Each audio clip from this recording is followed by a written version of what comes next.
श्री गुरु चरण कमलेभ्यो नमो नमः।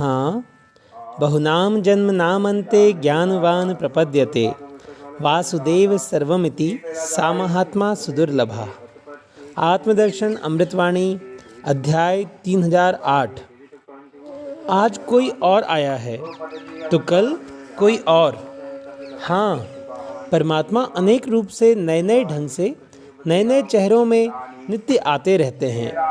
उन्हें हम पहचाने नहीं कि ये हमारे कौन से रिश्तेदार, इनका क्या नाम, कहाँ के रहने वाले हैं। अरे, ये हमारे पूर्वजों के भी पूर्वज हैं, मानव के भी मेहमान हैं। उनकी पूजा करें, भेंट चढ़ाएं, अपने को किसी भी तरह से कृतार्थ करें। वाणी 3009। व्यक्ति को तो अपने बुजुर्गों का आशीर्वाद ही प्राप्त नहीं होता, वह ऐसी इच्छा ही नहीं करता, पर परमात्मा तो हमारे यहाँ नित्य आनंद बरसाने चले आते हैं।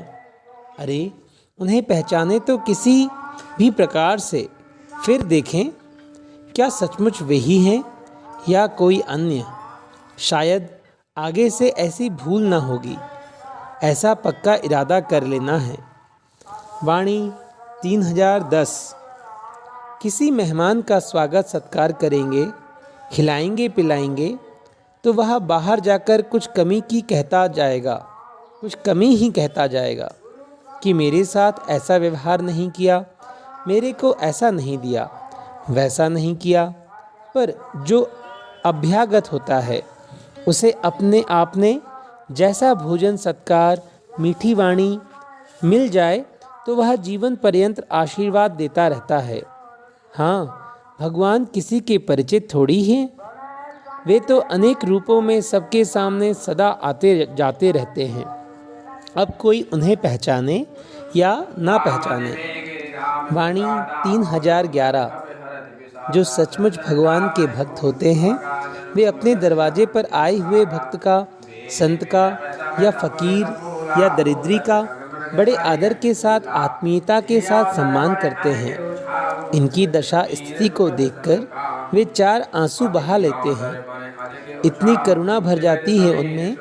हाँ, बिल्कुल ऐसा ही होना चाहिए। हम आराम से घर में बैठे खा पी रहे हैं और हमारे परमात्मा दर दर की ठोकरें खा रहे हैं।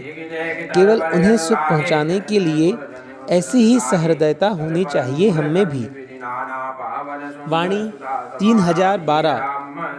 अब से सदा ऐसी याद बनी रहे कि कभी कोई संत महात्मा हमारे सामने दरवाजे आ पड़े, दिखाई दें तो हम उन्हें प्रत्यक्ष परमात्मा का ही स्वरूप जाने माने। उनके लिए अपना हर काम रोक दें, छोड़ दें। या जैसे धन्ना जाट को रास्ते में ही संत मिल गए तो उन्होंने अपनी बोवाई का अनाज ही उनकी खातिर में खर्च कर डाला। वाणी 3013। अतिथि जिसकी कोई तिथि नहीं, बिना बताए जनाए हमारे घर दरवाजे आ धमके और हम इतने सतर्क रहें कि उन्हें तुरंत पहचान लें तो हमारी वर्षों की तपस्या का फल मानो एक क्षण में प्राप्त हो गया, ऐसा निश्चित समझा जाए। ना जाने कैसा पुण्य हमारे खाते में जुड़ जाए। वाणी 3014। नामदेव जी पहले छोटे बड़े के भेदभाव से पूजा अर्चना करते थे, पर विसोबा खेचर के ज्ञान से वे भी समस्त भूतों में परमात्मा के दर्शन करने लगे। तभी तो उन्हें कुत्ते में भगवान का प्रत्यक्ष दर्शन हुआ। हाँ, उन्होंने कुत्ते को भी भगवान का स्वरूप माना।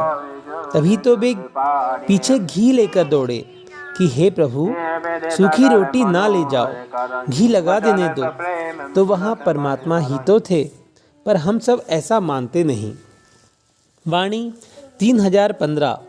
हम खूब मज़े में हैं, जबकि कोई हमारे सामने दर्द से कराहता आ गया तो हमारा फ़र्ज होता है कि हम उसकी तकलीफ़ दूर करने की कोशिश करें, उसे अपने पास से हंसता हुआ वापस करें। वरना हमारे वैभव का क्या उपयोग। जिसने हमारे घर को भी भर दिया वही तो हमारे यहाँ उपस्थित है, और दूसरा बिना परिचय के हमारे यहाँ कैसे उपस्थित हो जाएगा। यह तो हमारी आँखों से ही भूल हो जाती है। वाणी 3016। जो हमारे सबसे बड़े हितैषी हैं वे ही तो हमारे यहाँ उपस्थित होंगे और अन्य कोई कैसे आएगा। हाँ, बात ठीक ही है। हम अपने आप को भक्त मानते हैं, तपस्वी मानते हैं, दानी मानते हैं, गीता रामायण पढ़ते हैं, तभी तो भगवान हमारे यहाँ नित्य दर्शन देने आते हैं। इसलिए अब किसी का तिरस्कार ना करें, सबको अपना आत्मीय मानें।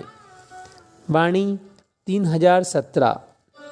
हमारे यहाँ मेवा मिष्ठान ना हो, केवल रूखा सूखा हो तो किसी को ऐसा प्रसाद देकर प्रेम से तृप्त किया जा सकता है। भगवान ने तो शबरी के बेरों को बड़े प्रेम से प्रसाद पाया और हमेशा के लिए तृप्त हो गए। अतिथि ऐसे ही होते हैं, पर हमारे हृदय का भाव शुद्ध पवित्र होना चाहिए। वाणी 3018। सच्ची परीक्षा तो व्यक्ति की वही होती है जब वह अपने पास से आए हुए को निराश वापस लौटा देता है, उसे किसी भी तरह से स्वीकार नहीं करता।